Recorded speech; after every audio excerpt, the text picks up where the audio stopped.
શ્રી સ્વામિનારાયણ ગુરુકુળ રાજકોટ સંસ્થાન દ્વારા જે SGS ઓનલાઈન ગુરુકુલમાં આપ સર્વ વિદ્યાર્થી મિત્રોનું હાર્દિક સ્વાગત છે. મિત્રો, આપણે ધોરણ 12 ચેપ્ટર નંબર 4ના 35 લેક્ચરનો અભ્યાસ કરી ચૂક્યા છીએ. આજે આપણે 36 નંબરના લેક્ચરમાં જે લાસ્ટ લેક્ચરમાં ટોપિક અધૂરો છે ત્યાંથી આગળ લઈ જવાના છીએ.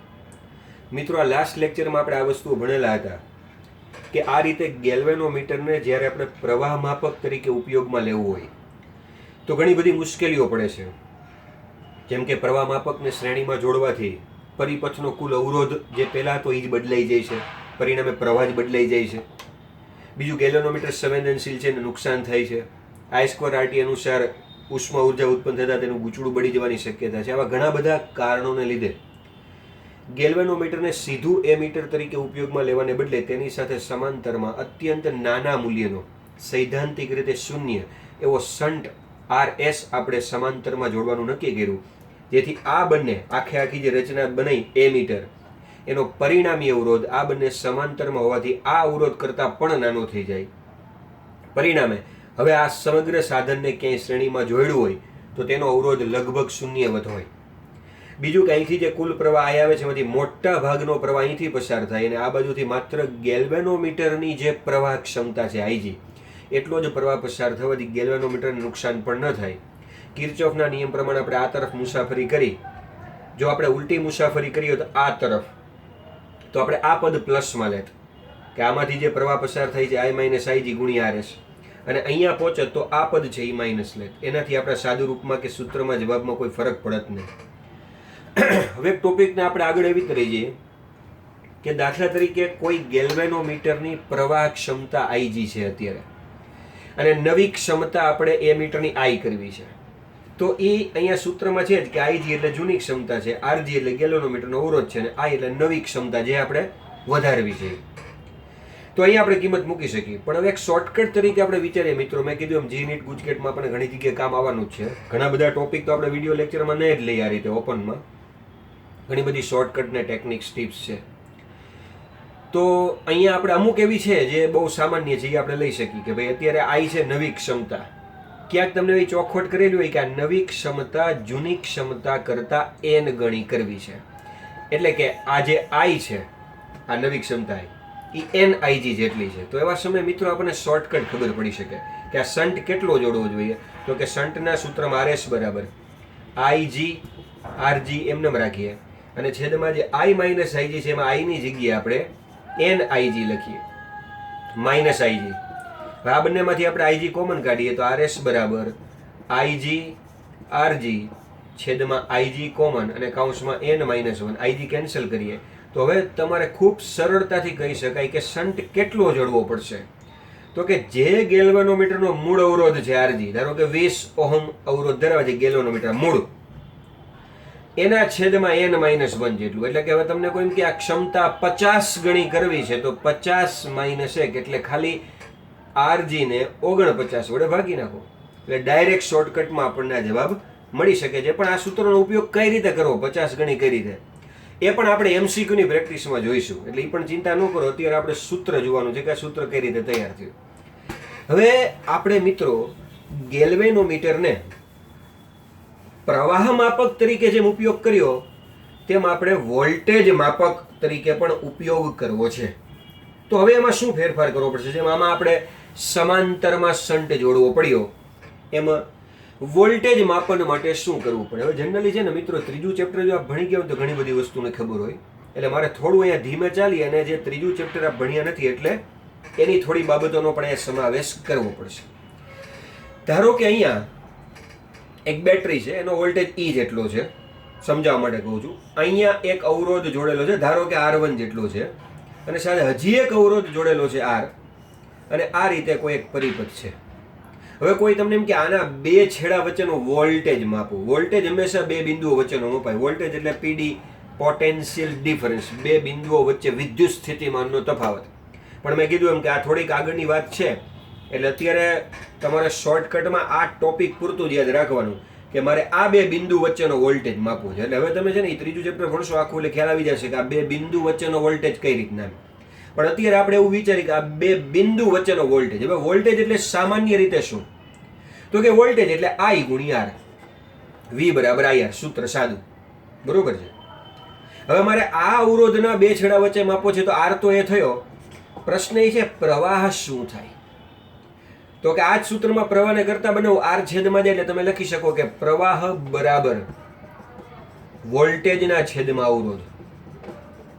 આ વોલ્ટેજ છે, આ પ્રવાહ છે, અવરોધ છે. તો અહીંયા મારે પ્રવાહની જગ્યાએ શું મૂકવું જોઈએ? આખા પરિપથમાંથી કેટલો પ્રવાહ પસાર થતો છે જનરલી? જ્યારે સામાન્ય રીતે યાદ કરો, આપણે માનો કે આ 10 વોલ્ટની બેટરી છે અને આ 2 ઓહમનો અવરોધ છે દાખલા તરીકે, તો મેં આ આઈ બરાબર શું લખેલું હતું ત્યારે? તો કે ઈ ના છેદમાં અથવા વી ના છેદમાં, એટલે કે 10 વોલ્ટની બેટરી છેદમાં 2, જવાબ આવ્યો 5 એમ્પિયર. રેડી? આ સાદું સૂત્ર છે. પણ આ અવરોધની સાથે હજી એક અહીંયા અવરોધ હોય તો, ધારો કે ઈ અવરોધ R1 બરાબર 3 ઓહમ હોય તો તમારે બેટરી તો 10 વોલ્ટની છે જ, પણ એ છેદમાં છે ને કુલ અવરોધ મૂકવો પડે. કુલ અવરોધ મીન્સ આ બે અવરોધ શ્રેણીમાં છે, અને જે શ્રેણીમાં હોય ત્યારે સમતુલ્ય અવરોધ બધા અવરોધનો શું થાય? સરવાળો. સમાંતરમાં હોય ત્યારે 1/R1 + 1/R1 + 1/R2 આ રીતનું બધું આવતું હોય. સમાંતરમાં છે, શ્રેણીમાં છે, એ પણ આપણે ભણશું ત્રીજા ચેપ્ટરમાં. ધોરણ 10માં પણ આવું થોડું ઘણું ભણી ચૂક્યા છો. તો હવે આ 3 ઓહમ છે ને આ 2 છે, તો હવે પરિસ્થિતિ બદલાઈ ગઈ. આ બંનેનો શ્રેણી અવરોધ થઈ ગયો 3 ને 2 5, એટલે આખા પરિપથનો કુલ અવરોધ 5 થઈ ગયો. એટલે આ 10 ના છેદમાં હું 5 મૂકીશ તો આ પ્રવાહ થઈ જશે 2. એટલે મેં અહીંયા શું કર્યું અવરોધમાં? તો કે આ બંને અવરોધને પ્લસ કર્યા. તો અત્યારે આ આઈ ની જગ્યાએ મારે ઈ ના છેદમાં અહીંયા મૂકવા પડશે R1 + R, R1 + R, એટલે કે આ બંનેનો સરવાળો મૂકવો પડશે અહીંયા. અને ગુણાકારમાં R તો છે, કારણ કે મારે આ અવરોધના બે છેડા વચ્ચેનો વોલ્ટેજ જોઈએ છે, એટલે સૂત્ર V બરાબર IR માં આ જે R છે આ છે R1 છે. એ તમારે આના બે છેડા વચ્ચે જોતું હોય તો અહીંયા R1 લખત, પણ બહુ ડિટેલમાં નથી સમજવું. મેં કીધું અત્યારે આ ટોપિક પૂરતું યાદ રાખો. આ વોલ્ટેજ થાય અત્યારે. સામાન્ય રીતે વોલ્ટેજ આ રીતનું આપણે નક્કી કર્યું. I ની જગ્યાએ E ના છેદમાં બંને મૂકી દીધા. આ પ્રવાહ થયો આખે આખો E છેદમાં R1 + R. હવે પ્રશ્ન ક્યાં નડે છે એ જોઈએ. આ તો થાય, આવું તો થાય કે ભાઈ હાલો I છે, આ થઈ ગયો I, કે ભાઈ પ્રવાહ એટલે I, આ વોલ્ટેજ એટલે બેટરીનો E, અને અવરોધ એટલે R1 + R. આ થયો પ્રવાહ આપણો, અને આ તો અવરોધ એની સાથે ગુણવાનો છે, V બરાબર IR ની જેમ. આ અવરોધ ગુણેલો છે. તો પ્રશ્ન એ થાય છે મિત્રો કે જ્યારે ગેલ્વેનોમીટર જોડવાનું આવે વોલ્ટેજ માપક તરીકે, ત્યારે તેને સમાંતરમાં જોડવું પડે. જેમ આપણે આમાંથી પસાર થતો પ્રવાહ હોય તો મારે શ્રેણીમાં જોડવું પડે. હવે મારે સમાંતરમાં જોડવું પડે. સમાંતર એટલે આમ અહીંયા મારે જોડવું પડે આ ગેલ્વેનોમીટર આ રીતના. હવે આ સમાંતરમાં જોડ્યું, શું થાય વિચારો? આ પણ કંઈક અવરોધ ધરાવે છે RG. હવે આ અવરોધ R અને RG એ બે સમાંતરમાં છે, તો ઈ બેનું સમતુલ્ય શું થયું? ઈ બંનેનું સમતુલ્ય કે ઉપર ગુણાકાર, એટલે કે R અવરોધ આ એની સાથે RG ગુણાકારમાં, અને છેદમાં ઈ બંનેનો સરવાળો સમાંતરમાં. ગઈકાલે સમજાયું ને કે 1/R બરાબર 1/R1 + 1/R2. જો R1 અને R2 સમાંતરમાં હોય તો આ આવે, એટલે 1/R બરાબર R2 અહીંયા લ્યો, R1 અહીંયા લ્યો, એટલે R2 + R1 છેદમાં બંનેનો ગુણાકાર R1 R2, અને ઉલટાવી નાખો આખે આખું, એટલે પરિણામી R મળે R1 R2 છેદમાં R1 + R2. એટલે સમાંતરમાં તમારે સમતુલ્ય જોતો તો ઉપર ગુણાકાર કરી નાખે છે, છેદમાં સરવાળો. તો અત્યારે ગેલ્વેનોમીટર મેં જેવું અહીંયા જોડ્યું. શા માટે જોડ્યું ગેલ્વેનોમીટર? આના બે છેડા વચ્ચેનો વોલ્ટેજ માપવા. પણ જેવું એ જોડ્યું એટલે આનો અવરોધ પણ આમાં ઉમેરાનો. હવે કેવી રીતના ઉમેરાનો? તો કે આનો અવરોધ R, આનો અવરોધ RG, પણ એ બે સમાંતરમાં છે આ બે, એટલે ઉપર ગુણાકાર કર્યો આની જેમ. આનો અવરોધ R, આનો RG, બેનો ગુણાકાર છેદમાં સરવાળો. એટલે હવે આ આખાનો સમતુલ્ય આ રચનાનો સમતુલ્ય આ થયો, અને એની સાથે R1 શ્રેણીમાં થયો. એટલે આખા પરિપથનો જે છે એની સાથે મારે સમતુલ્ય જોતું હોય તો R1 પ્લસ કરવો પડે. આખા પરિપથનો સમતુલ્ય થયો. જ્યારે આ નહોતું ત્યારે આખા પરિપથનો સમતુલ્ય તો R1 + R, એ બંને શ્રેણીમાં હતા. આ શરૂઆતનો અવરોધ હતો આખા પરિપથનો R1 + R, આ બંને શ્રેણીમાં એટલે સરવાળો. પણ જેવું આની સાથે આ ગેલ્વેનોમીટર સમાંતરમાં જોડ્યું એટલે સમતુલ્ય થઈ ગયો આ. હવે આ અવરોધ જુઓ અને આ અવરોધ જુઓ, બંને અવરોધ ફરી ગયા. આ ક્યારનો અવરોધ છે? ગેલ્વેનોમીટર જોડ્યું પહેલા R1 + R, અને આ ક્યારનો છે? ગેલ્વેનોમીટર જોડ્યું એટલે આ બેનું સમાંતર, એટલે RG છે મારો પ્લસ RG, એની સાથે R1 શ્રેણીમાં. અવરોધ બદલી ગયો, અને જેવો અવરોધ બદલ્યો એટલે અહીંયા પ્રવાહ બદલી ગયો. આ જે પ્રવાહનું સૂત્ર હતું I બરાબર E ના છેદમાં જે આ અવરોધ હતો R1 + R, એ હવે આ થઈ ગયો R1 + RRG છેદમાં R + RG. હવે આ પ્રવાહ જ બદલી ગયો. તો આમાંથી પસાર થનારો પ્રવાહ બદલી ગયો, અને એ જો પ્રવાહ બદલી ગયો, અહીંયા આ કિંમત બદલી જશે, તેની સાથે આર ગુણાશે એટલે વોલ્ટેજ પણ બદલી જશે. એટલે કે તમે ખરેખર આ ગેલોનોમીટર આના બે છેડા વચ્ચેનો વોલ્ટેજ માપવા માટે ફિટ કર્યો હતો, પણ આના ફિટ થવાથી આમાંથી પસાર થતો પ્રવાહ બદલી ગયો, એના બે છેડા વચ્ચેનો વોલ્ટેજ બદલી ગયો. જેના માટે ફિટ કર્યું એ જ બદલાવી નાખ્યું એને મૂલ્ય. તો પહેલી તો જાણે છે ને વસ્તુ આ થઈ કે આ રીતના આપણને સાચું રીડિંગ મળી શકશે નહીં. પ્રવાહ બદલી જાય છે, વોલ્ટેજ બદલી જાય છે. તો આ સમસ્યાના નિરાકરણ માટે શું કરવું જોઈએ? તો કે ચાલો, અહીંયા અવરોધ R1 હતો, અહીંયા અવરોધ R હતો, અને મારે આ અવરોધના બે છેડા વચ્ચેનો વોલ્ટેજ મારે શોધવો છે, અહીંયા અને અહીંયા. તો મારે અહીંયા ગેલોનોમીટર ફિટ કરવું પડે છે. આ ગેલોનોમીટર જેનો અવરોધ RG છે. હું એક કામ કરું મિત્રો, આ ગેલ્વેનોમીટર એકલો ફિટ ન કરું, એની સાથે શ્રેણીમાં એક અત્યંત મોટો અવરોધ ફિટ કરું, અત્યંત મોટો, એની સાથે શ્રેણીમાં. હવે જે શ્રેણીમાં જે અવરોધ હું ફિટ કરું છું, દાખલા તરીકે અત્યારે એને થોડીક વાર પૂરતું હું છે ને સિરીઝમાં ફિટ કર્યો એટલે RS એવું નામ આપી દઉં. આ ફિટ કર્યો. અચ્છા, હવે કેવો ફિટ કર્યો તમને કહું. ઓલામાં કેમ એ મીટરમાં આપણે શું કરતા, એકલું ગેલ્વેનોમીટર જોડવાને બદલે સમાંતરમાં શન્ટ જોડતા, અને અત્યંત નાનો. આ સંકેત ગમે તે લોકો, આપણે RS છે ને, સ્મોલ RS, એ શન્ટ માટે વાપરી એટલે ખબર પડે, અને કેપિટલ RS છે ને એ આ વોલ્ટેજ બનાવી વોલ્ટમીટર ત્યારે વાપરી, એટલે બેમાં મિક્સ ન થાય, ગોટો ન થાય. તો જેમ ગેલ્વેનોમીટરમાં મેં આ ફેરફાર કર્યો, સમાંતરમાં શન્ટ જોડ્યો. શું કામ? એ મીટર બનાવવું હતું એટલે. વોલ્ટમીટર બનાવવા માટે શું કર્યું? આ બે તો પરિપથના અવરોધ, જી બેને નહીં જોવાના. ગેલ્વેનોમીટરની સાથે શ્રેણીમાં સિરીઝમાં એક અવરોધ જોડ્યો. અચ્છા, આ અવરોધ કેવો જોડ્યો ખબર છે? અત્યંત મોટો, સૈદ્ધાંતિક રીતે અનંત. અહીંયા જેમ આપણે શન્ટ જોડતા તેમ કહેતા અત્યંત નાનો, સૈદ્ધાંતિક રીતે શૂન્ય. આ સૈદ્ધાંતિક રીતે અનંત. એટલે દાખલા તરીકે આ 5 ઓહમ હોય, 10 ઓહમ હોય ને, તો આ 5000 ઓહમ. આ એટલો બધો ફિટ કરી દે એટલે શું થાય વિચારો. જો આ 10 ઓહમ હોય, ધારો કે આ 5000 હોય, તો એ બે શ્રેણીમાં છે એટલે આ બેનો સમતુલ્ય 5010 થઈ ગયો. આખે આખું આ 5000 ના 10 એટલે 5010 બેનો સરવાળો. અને આ ધારો કે 5 ઓહમ છે, આ ધારો કે 3 ઓહમ છે. તો શરૂઆતમાં જ્યારે અમે રચના ફિટ નહોતી કરી, આ કાંઈ, ત્યારે આખા પરિપથનો અવરોધ આ 3 ને 5 8 હતો. યાદ રાખજો, શરૂઆતમાં અવરોધ કેટલો હતો? 8 ઓહમ, ગેલ્વેનોમીટર જોડ્યા પહેલા. અને હવે મેં એની સાથે આ 10 ઓહમનો ગેલ્વેનોમીટર જોડ્યો, એની સાથે 5000 ઓહમ વાળું બીજું જોડ્યું. આ રીતની રચના કરી. અચ્છા, આમ કરવાથી આપણને શું ફેર પડ્યો? આવું કરવાથી શું ફેર પડ્યો? તો કે સૌથી પહેલો ફેર તો એ પડશે. તમને સાવ સાદી વસ્તુ કીધું કે અહીંથી જે કુલ પ્રવાહ આવતો હશે, કુલ પ્રવાહ અહીંથી આવશે આવશે આવશે અહીંયા પહોંચશે આ જગ્યાએ. પછી થોડોક ભાગ આમ જશે ને થોડોક ભાગ આમ. મને કહો આમ કેટલો આવશે? તો કે આમ અત્યંત ઓછો આવશે. શું કામ અત્યંત ઓછો? તો કે પ્રવાહ આમ આવે તો એને અત્યંત મોટા અવરોધનો સામનો કરવો પડે. જો તો પ્રવાહનો નિયમ છે, જેને ઓછા અવરોધનો સામનો કરવો પડે અહીંયા જાય, એટલે આ બાજુ અત્યંત ઓછો પ્રવાહ આવશે અને મોટા ભાગનો પ્રવાહ આમ જતો રહેશે. મોટા ભાગનો પ્રવાહ એટલે આમ ઓછો પ્રવાહ આવશે. કેટલો આવશે આપણને ખબર છે, આપણે એટલો જ આવવા દેવાનો છે કે જેટલી ગેલ્વેનોમીટરની પ્રવાહ ક્ષમતા હોય, આ બાજુ એટલો જ આવે. બાકીનો બધો જ અહીંથી જે કુલ I આવે છે એમાંથી IG આમ આવે ને બાકીનો બધો જ I માઇનસ IG આમ જતો રહે આર બાજુ. એટલે શું થયું? ગેલ્વેનોમીટર નુકસાન થવાની શક્યતા નીકળી ગઈ. બીજું આપણે એમ કહેતા હતા કે આ બધું જ જોડાણ કર્યા પહેલા આ 3 ઓહમ ને આ 5 ઓહમ એટલે કુલ 8 છે, તો આ જોડવાથી બદલવો ન જોઈએ. તો ચાલો કેટલો થયો ને એ જોઈ લઈએ. પહેલા એક કામ કરો, આ 5 ઓહમ એની સાથે સમાંતરમાં કેટલો છે? આ 5010 એટલે 5010 એટલે એ રચના આવી કંઈક થઈ. જો R બરાબર 5 ઓહમ આ, અને એની સાથે આ સમાંતરમાં, એની સાથે સમાંતરમાં કેટલો? 5010. આ બે શ્રેણીમાંથી બેનો સરવાળો કરી નાખો, આ બેનો. હવે એની સાથે આ સમાંતરમાં, સમાંતરમાં નિયમ યાદ કરો, ઉપર ગુણાકાર છેદમાં સરવાળો. તો ઉપર 5 ગુણ્યા 5010 અને છેદમાં બેનો સરવાળો 5 વત્તા 5010. ઉપર છે ને 5 ગુણાકારમાં 5010 છે અને છેદમાં બેનો સરવાળો 5015. હવે તમે વિચાર કરો, મારે અહીંયા 5 ને અવગણ હોય તો હું અવગણી શકું કે નહીં? કારણ કે હું 5010 ગુણ્યા 5 છે. હું અહીંયા 5 ને ન અવગણી શકું, ગુણાકાર છે 5 ગણું કરી નાખે એટલે અહીંયા 5 ને ન અવગણી શકાય. પણ છેદમાં હવે આ બેનો ગુણાકાર કરું, 5000 ગુણ્યા 5 એમને 25000 થઈ ગયા.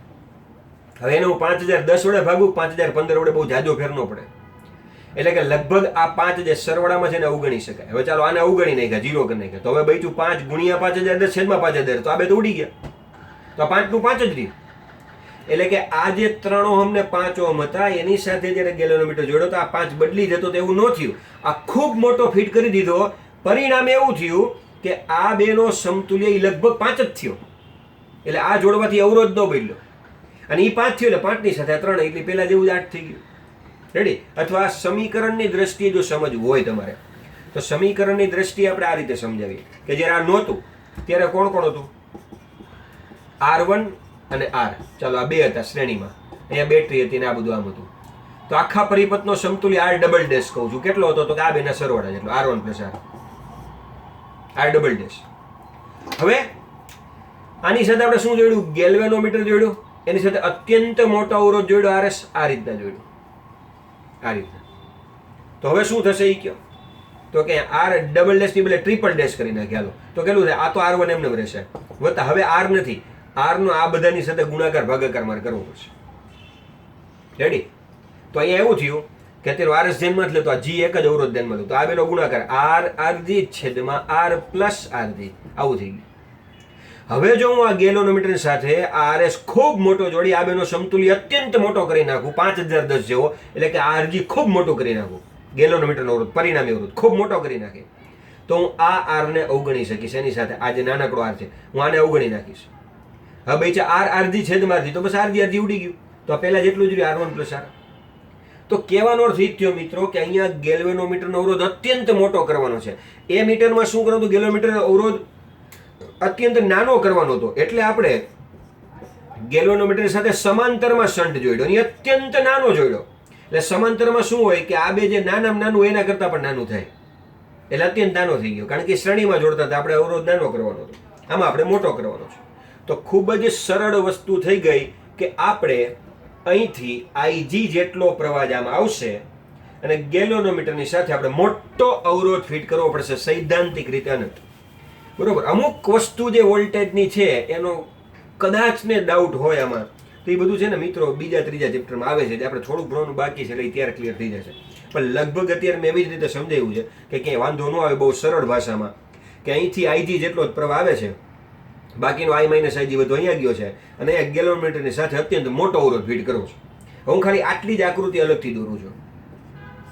અહીંયા ગેલ્વેનોમીટર છે જેનો અવરોધ RG છે, એની સાથે અત્યંત મોટો અવરોધ RS શ્રેણી અવરોધ ફિટ કર્યો છે, અને આ બિંદુ છે એ પાછું આ છે, આ બે બિંદુ છે. હવે અહીંથી કેટલો પ્રવાહમાં આવે છે? IG. તો આ બધામાંથી IG જ આમ જશે, IG અહીં સુધી, તો આ બધામાંથી IG પ્રવાહ, આ બધામાંથી IG પ્રવાહ અહીંયા સુધી. તો કિર્ચોફના નિયમ પ્રમાણે શું કરવાનું હતું કે આ બે બિંદુમાંથી કોઈ પણ એક તરફ મુસાફરી શરૂ કરો. ચાલો આપણે આમ મુસાફરી શરૂ કરીએ, અહીંથી આ મુસાફરી શરૂ કરી, એટલે અહીંયા પહોંચી. શું કરવાનું હતું? યાદ કરો, પ્રવાહ ગુણ્યા અવરોધ કરવાનો. તો પ્રવાહ કેટલો છે? આમ IG, અને એનો અવરોધ કેટલો છે? RS. હવે પ્રવાહ આમ છે ને આપણે આમ જે વિરુદ્ધ છે, એટલે આ કેવું લેવાનું? પ્લસ. ચલો એમ કરતા કરતા અહીંથી પસાર થાય, અહીંયા પાછો અવરોધ આવ્યો, કયો? RG અવરોધ આવ્યો.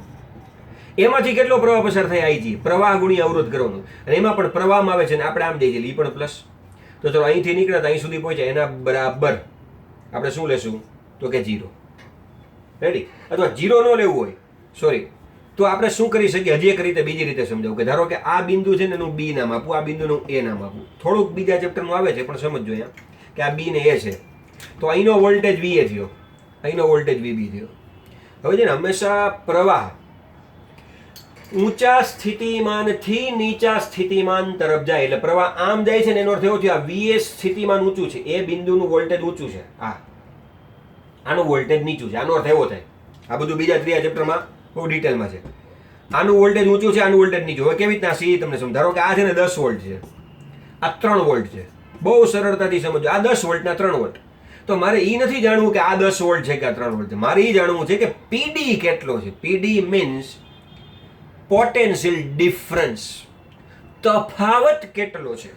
આ 10 ને આ 3 એની યાર મને મતલબ નથી, તો કે આ 10 ને આ 3 બે વચ્ચેનો તફાવત 7 છે, તો એને કહેવાય આ બે વચ્ચેનો વોલ્ટેજ 7 વોલ્ટ. એટલે એ જો વોલ્ટેજ જોતો હોય ને તો મારે આમ કરવું પડે, VA માઇનસ VB, આને કહેવાય પીડી, વિદ્યુત સ્થિતિમાનનો તફાવત. અહીંનો 10 વોલ્ટ, અહીંનો 3 વોલ્ટ, તફાવત 7 વોલ્ટ. તો મારે આ અગત્યનો છે કે આ બે બિંદુ વચ્ચેનો વોલ્ટેજ 7 વોલ્ટ મારે એ માપવું છે. રેડી? તો આપણે એવું કરી શકીએ કે અહીંથી આપણે બી બિંદુ પાસેથી મુસાફરી શરૂ કરીને તો ત્યાંનો વોલ્ટેજ લખવાનો અહીંયા કે ભાઈ વીબી વોલ્ટેજ છે. હવે આપણે આમ જાય છે પ્રવાહ કરતા ઉલટા, એટલે મેં હું કીધું પ્લસ લેવાનું, આ પછી અહીંયા પ્લસ લીધું અને એમ કરતા કરતા પહોંચી ગયા આપણે આ બિંદુ પાસે, ત્યાંનો વોલ્ટેજ છે વીએ. એટલે વીબી થી શરૂ કર્યું, આટલું વધ્યું એમ કરતા કરતા વીએ પાસે પહોંચી ગયા. હવે આપણે તો શું જાણવું છે? વીએ માઇનસ વીબી તફાવત. આ વીબી ને લઈ લીધું આ બાજુ, એટલે IGRS પ્લસ IGRG બરાબર વીએ માઇનસ વીબી. અને આ વીએ માઇનસ વીબી એટલે હું વિદ્યુત સ્થિતિમાન તફાવત વોલ્ટેજ, તો એને હું વી કરી નાખું તો વી બરાબર. હવે આ બે એમાંથી IG common, RS plus RG.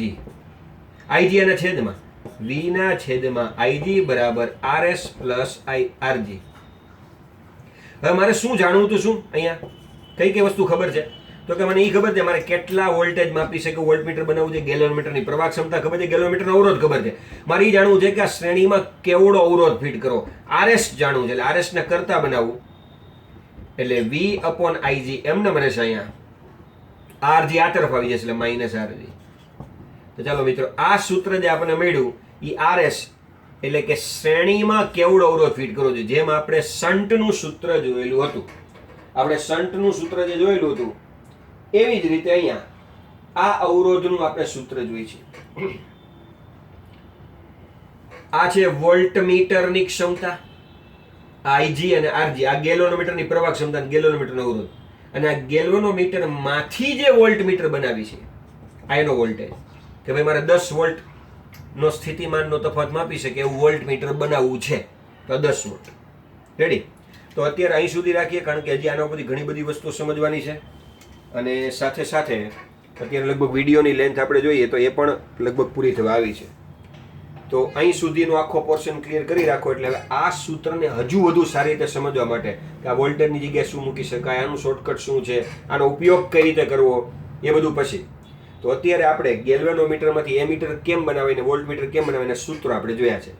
તો ચાલો આપણે આવતીકાલના લેક્ચરમાં, એટલે કે લેક્ચર નંબર 37માં મળીશું આનાથી આગળનો ટોપિક અને અમુક શોર્ટકટ સાથે, અને સાથે આ સૂત્રો સમજી શકાય એવા દાખલા અને MCQ એના ઉપરથી ગણીશું. એટલે ખ્યાલ આવી જશે કે બરોબર આ સૂત્ર આપણને શું કહેવા માંગે છે. ત્યાં સુધી બધાને જય સ્વામિનારાયણ.